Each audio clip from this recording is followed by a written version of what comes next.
চলে যাব এখান থেকে, কেউ থাকবে না। যিনি থাকার উনিই যখন থাকেন নাই, কারো কাছে মালাকুল মউত অনুমতি নিয়ে আসে নাই, আসবে না।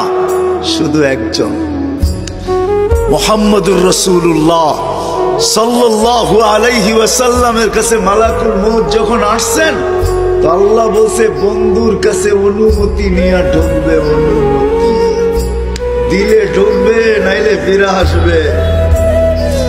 বন্ধু আমার, খবরদার অনুমতি ছাড়া যায় গর্জায় ঢুকা যাবে না।